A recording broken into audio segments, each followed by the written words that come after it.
Hello guys, welcome back to my channel. How you are doing? It's been a long time. I'm Dr. Pepple. I work here in the UK and I also do videos for international students and international medical graduates who are transitioning to study or to practice here in the UK. Today's video is going to be all about PLAB 2.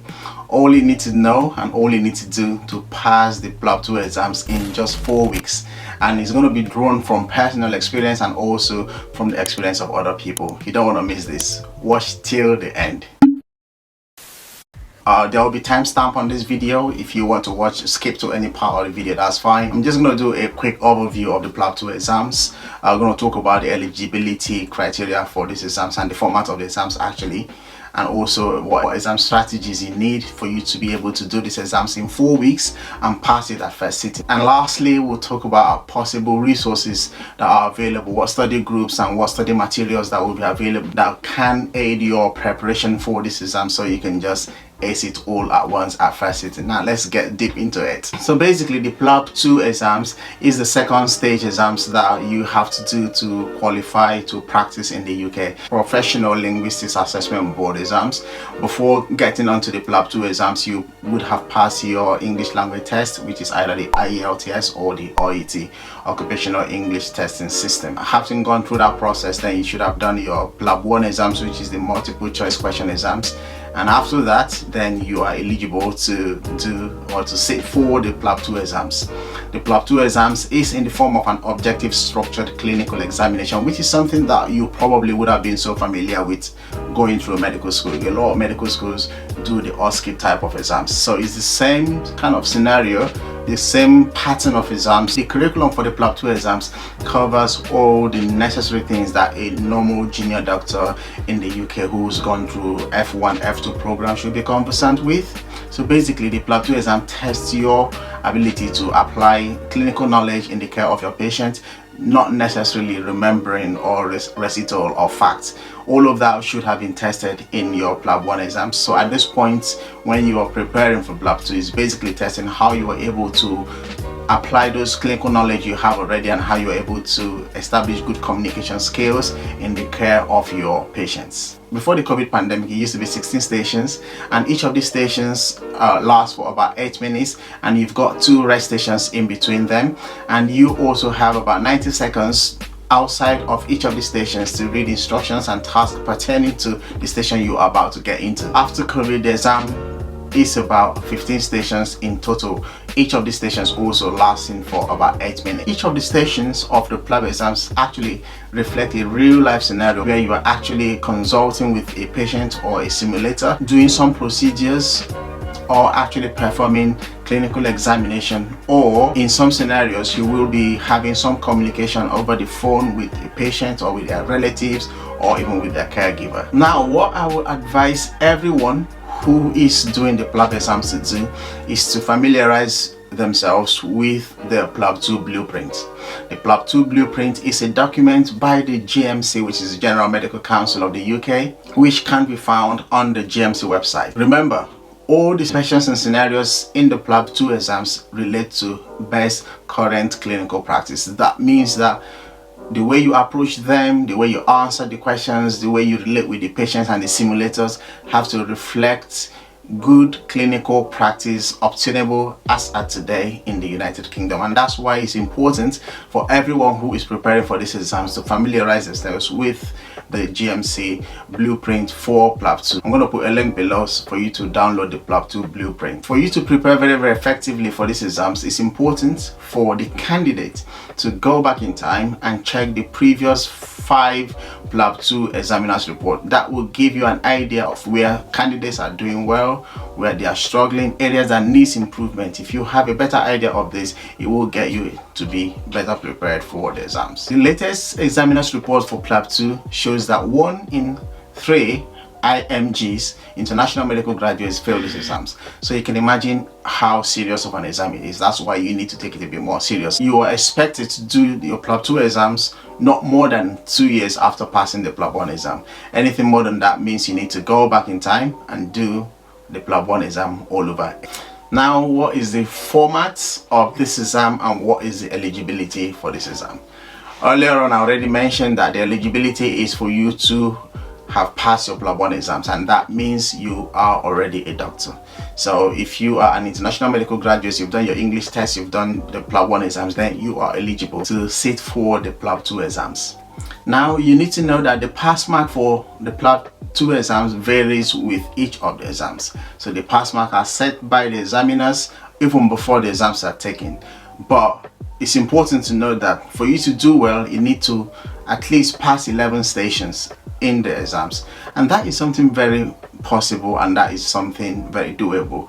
Personally, I prepared for PLAB 2 in 4 weeks, and it is that principle, that formula, that format I'm going to be sharing with you, which I think and I strongly believe that if you apply all the principles that I'm going to be sharing with you today in this video, it will make your journey a lot easier. In terms of the format for the exam, there are 3 domains of the exam that is tested. So you're tested on your data gathering skills, on your clinical management, and overall you are tested on your interpersonal skills. Now, there is nothing clear-cut about interpersonal skills. Interpersonal skills basically relate to how you conduct yourself and how you carry your patient along from the beginning of whatever station or consultation that you are doing. That's why your IPS is very important, because that sells out your communication skills and sells your personality out to both the patient and to the examiner. So you might as well pay attention to your IPS. So you are tested on your data gathering techniques, which is basically about history taking, conducting a proper physical examination sensitively, and conducting the practical procedures as you are asked appropriately. You're also tested on your clinical management skills, which is very important. So how you're able to formulate a diagnosis, how you're able to go on with investigations that are leading to proper treatment of whatever scenario or case that you are confronted with, and how you are able to holistically carry your patient along in the management by establishing good shared management plan with your patient. Because at the end of the day, patient actually is the central focus of whatever scenario or station or case that you are facing. And lastly, your interpersonal skills, which is very important. This cuts across your rapport, how you're able to carry your patient along, how you are sensitively asking questions, how you are engaging and involving your patient in their management, and how you display professionalism and understanding of medical ethics. These are very important in interpersonal skills. Now, this is the crux of the matter. How are you able to prepare for these exams in 4 weeks? Now, some people might do it longer, 6 weeks, 8 weeks, or even 3 months. Some people might do it in 4 weeks. 4 weeks is the minimum time that is very feasible for you to prepare for the PLAB 2 exams. But if you don't want to put so much pressure on yourself, then you can give yourself like 6 weeks, you can give yourself 8 weeks, or even 12 weeks. But anything more than that is unnecessarily dragging it. But I understand that some people, it might be difficult to get PLAB spaces now, which is quite challenging. So that means you have longer time to prepare, which is quite good because you're going to cover all grounds. But if you suddenly have a space and you don't have time and you just need to do these exams in 4 weeks, then there are very basic and practical things that you should be doing for you to be able to go through the process of preparing and passing these exams in 4 weeks. Now, the first thing is for you to identify what courses that you need to attend or what study materials you need.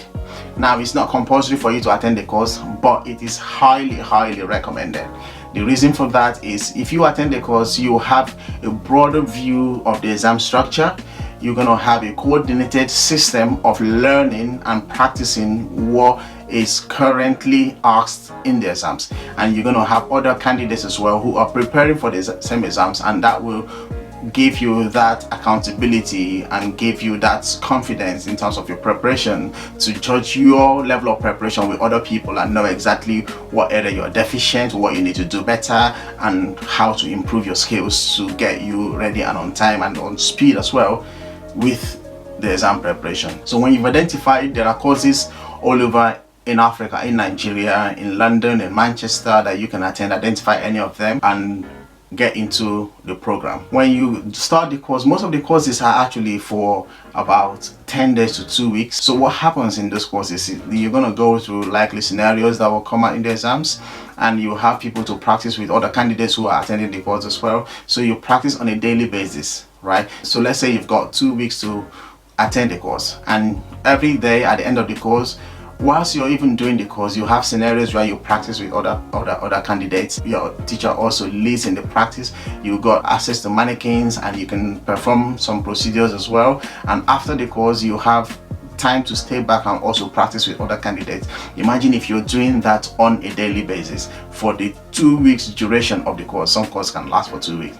After then, you already have a basic knowledge and a fair idea of what the exam entails, right? You might not be fully prepared then. So at that point, you've identified your skills. You've identified your strength, you've identified your weaknesses, and you start working on it. And also, you probably would have developed a tiny nucleus, a smaller group, of study partners, people that are your accountability partners. You study with them and you set regular times to study, to criticize each other's practice and each other's performances, and also to offer feedback, constructive performance. And people that you have to be part of your study group are people that you know you can learn from, people that will push you, that will challenge you, not people that you think you are better than all the time, because that's just the start of your mediocrity. Then personally, you need to develop a study routine. For me, I like to study at night. So what I did was, for the 2 weeks I was attending the courses, I was attending the PLAB 2 preparation course.